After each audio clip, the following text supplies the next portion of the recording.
ये पत्थर तुम्हारे पास कहां से आया? तुम्हें इससे क्या मतलब? क्योंकि ये किसी बड़े धनवान या किसी चोर के पास ही हो सकता है। ये मुझे मेरे आचार्य ने दिया है। तुम इसका मूल्य बताओ। ब्राह्मण देवता, मैं तो एक मामूली जौहरी हूं। शायद बड़े बड़े जौहरी भी इसका सही मूल्य नहीं आंक पाएंगे।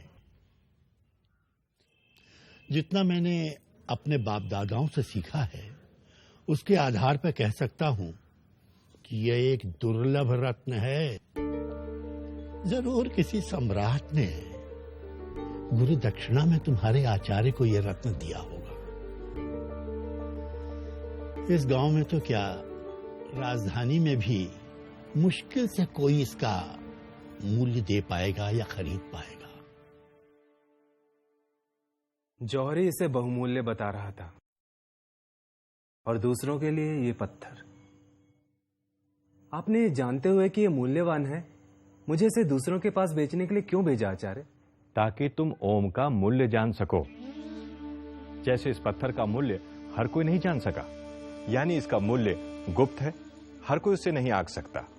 केवल पारखी आंखें ही पहचान सकी कि यह पत्थर नहीं, रत्न है। उसी तरह ओम भी एक रत्न है जिसका मूल्य गुप्त है। जो नित्य ओम जप रहे होते हैं, वे भी इसका मूल्य, इसका रहस्य नहीं जान पाते। जो नित्य ओम जप रहे होते हैं, वे भी उसका मूल्य, उसका रहस्य नहीं जानते। यह कैसे संभव है सूत्रधार? है ना मजेदार बात? शायद इसीलिए ओम का महत्व समझाने के लिए पुराणकारों ने एक अद्भुत कथा की रचना की। भारतीय पौराणिक परंपराओं के जाने पहचाने पात्र और कथा ओम के अर्थ की। प्रजापति, प्रजापति, प्रणाम प्रजापति। मुझे आपसे एक प्रश्न पूछना है। पहले सांस तो ले लो। पूछो, क्या पूछना है? सभी कहते हैं कि प्रजापति के पास सारे प्रश्नों का उत्तर है। क्या आपके पास है? तुम्हारा प्रश्न क्या है? ओम का अर्थ क्या है? यह कैसा प्रश्न है? क्या आपको ओम का तात्पर्य पता है? नहीं ना? तो मैं पार्वती पुत्र आपको अपना बंदी बनाता हूं। चलिए मेरे बंदी बनिए। रचनाकार ने स्वयं को अपनी रचना के हवाले कर दिया, पर इससे देवों में हड़कंप मच गया। सृष्टि में रचना थम गई। क्षण भर में फूलों ने खिलना बंद कर दिया, पेड़ों ने फल देना बंद कर दिया। परेशान देवों ने सृष्टि के संहारक शंकर से गुहार लगाई, और देवताओं की प्रार्थना पर आशुतोष शिव ने कार्तिकेय से पूछा, कार्तिकेय, तुमने प्रजापति को बंदी क्यों बना रखा है? जिनके पास सभी प्रश्नों का उत्तर होना चाहिए, उनके पास मेरे प्रश्न का उत्तर नहीं है। बंदी मैंने नहीं, उन्होंने स्वयं को बनाया है। क्या जिसे ओम का अर्थ नहीं पता, वो अज्ञान के अंधकार का स्वयं बंदी नहीं? क्या तुम्हें ओम का अर्थ पता है कार्तिकेय? क्या आपको ओम का अर्थ पता है पिता? मैं तुमसे जानना चाहूंगा। तो उसके लिए आपको मुझे अपना गुरु स्वीकार करना होगा। ठीक है, मैं तुम्हें अपना गुरु स्वीकार करता हूं। कहते हैं पुत्र ने पिता को उनकी गोद में बैठकर ओम का अर्थ बताया। देवताओं के सेनापति कार्तिकेय ने भगवान आशुतोष को ओम का जो अर्थ बताया है, वह मैं तुम्हें बता रहा हूं। ओम एक अक्षर है, एक शब्द है। यह ध्वनि या नाद भी है। ओम में 3 ध्वनियां हैं जिन्हें मात्रा कहा जाता है। वे हैं अ, उ और म। जब अ और उ मिल जाते हैं तो ओ बनता है, और जब इस ओ से म जुड़ जाता है तब ओम बनता है। किसी भी व्यक्ति की, चाहे उसकी मातृभाषा कोई भी क्यों ना हो, जब वह उच्चारण के लिए मुंह खोलता है तो स्वाभाविक अकार की ध्वनि ही निकलती है, और जब वह उच्चारण के अनंतर मुंह बंद करता है तब केवल मकार की ध्वनि सुनाई पड़ती है। और जब वह ओटों को पास लाकर मुंह को आधा खुला और आधा बंद रखता है, तब ऊकार की नैसर्गिक ध्वनि सुनाई पड़ती है। यानी जब मुंह खोलते हैं तो अ, मुंह बंद करते हैं तो म, और दोनों के बीच ऊ की ध्वनि सुनाई देती है। इसलिए सारी भाषाओं की सारी ध्वनियां, चाहे वे स्वर हों या व्यंजन, वे सब ओंकार के अंतर्गत ही आती हैं। इसलिए ओम विशिष्ट वैश्विक ध्वनि है।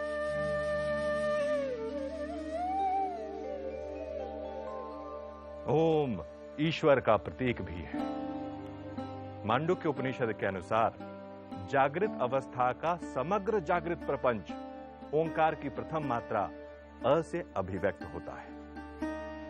समस्त स्वप्नावस्था का प्रपंच ऊ मात्रा से अभिव्यक्त होता है और सुषुप्ति अवस्था का प्रपंच म से अभिव्यक्त होता है। संपूर्ण प्रपंच ही ईश्वर है और जागृत, स्वप्न और सुषुप्ति ही समस्त प्रपंच है, और इन तीनों का प्रतीक अ, उ, म है। इसलिए ओम ही ईश्वर का अति अद्भुत प्रतीक है। ओंकार ईश्वर के निर्गुण स्वरूप का प्रतीक भी है। मांडुक्य उपनिषद का घोष है कि जैसे तीनों अवस्थाएं ब्रह्म या आत्मा से ही उत्पन्न होती हैं और उसी में विलीन हो जाती हैं, वैसे ही तीन मात्राओं से बना ओम भी शांति या निशब्दता से उत्पन्न होता है और उसी में विलीन हो जाता है। इसलिए दो ओंकार के उच्चारणों के अंतराल के बीच की निशब्दता, जिसे अमात्रा कहते हैं, निर्गुण ब्रह्म का ही प्रतीक है।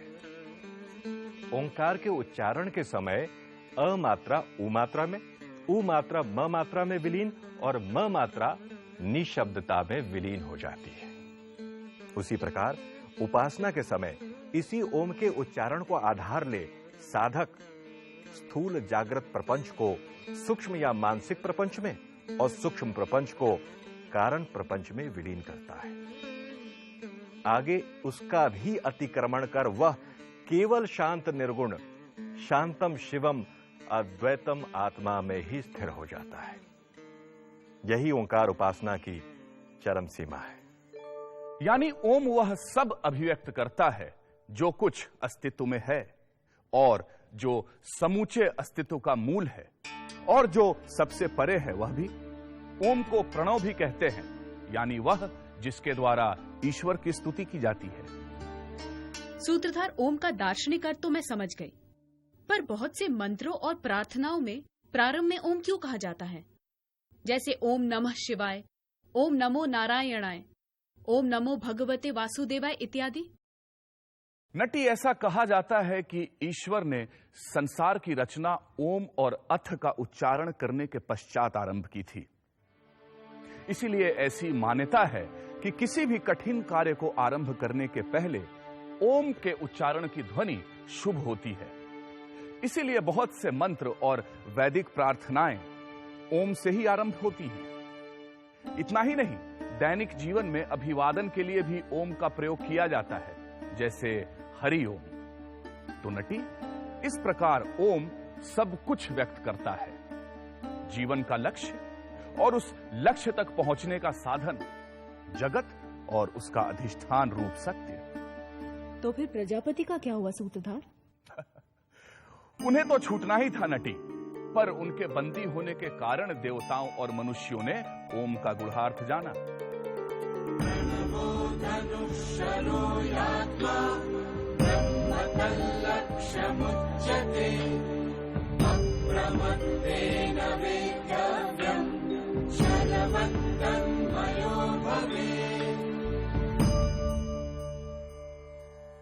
ओमकार धनुष है, जीवात्मा बाण है और अक्षर ब्रह्म उसका लक्ष्य कहा गया है।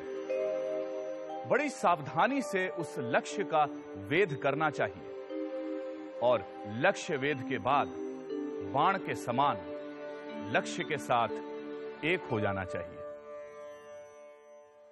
यस्य प्रसादात् भवमङ्गलार्था प्रसूतगङ्गोपनिषत् विशुद्धा समर्पयामो गुरुचिन्मयाय भूयात् प्रसन्नः स शिवस्वरूपः भूयात् प्रसन्नः स शिवस्वरूपः भूयात् प्रसन्नः स शिवस्वरूपः